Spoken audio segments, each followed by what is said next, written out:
BA LLB একটি ৫ বছরের integrated ল course, যেখানে ৮ সাবজেক্টের সঙ্গে আইনের সম্পূর্ণ পড়াশোনা করানো হয়।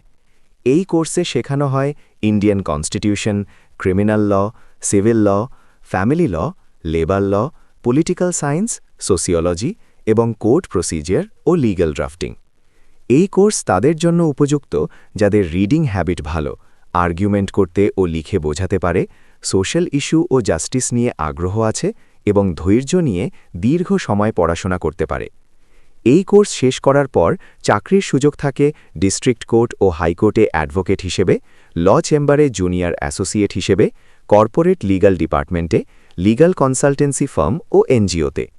ইন্ডিয়াতে কাজের সুযোগ থাকে corporate law firm, insurance company, banking sector এবং পাবলিক সেক্টর অর্গানাইজেশনে, যেমন এর ল চেম্বার এবং বিভিন্ন রেপিউটেড ল ফার্ম।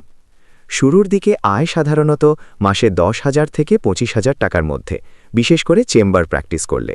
এক্সপিরিয়েন্স ও রেপুটেশন বাড়লে মান্থলি ইনকাম ৫০,০০০ থেকে কয়েক লক্ষ টাকা পর্যন্ত হতে পারে। প্লেসমেন্টের বাস্তবতা হল সরকারি ল কলেজে, প্রাইভেট ল ফার্ম বা কর্পোরেট কোম্পানির ডাইরেক্ট ক্যাম্পাস প্লেসমেন্ট সাধারণত থাকে না। সেখানে এই ডিগ্রি মূলত কোর্ট প্র্যাকটিস বা জুডিশিয়ারি এক্সামের জন্য কাজে লাগে। কর্পোরেট ল ফার্ম বা এমএনসিতে কাজ করতে চাইলে ইন্ডাস্ট্রি এক্সপোজার ও ইন্টার্নশিপ সুবিধা থাকা প্রাইভেট ল কলেজ থেকে পড়া অনেক বেশি প্র্যাকটিক্যাল সুবিধা দেয়।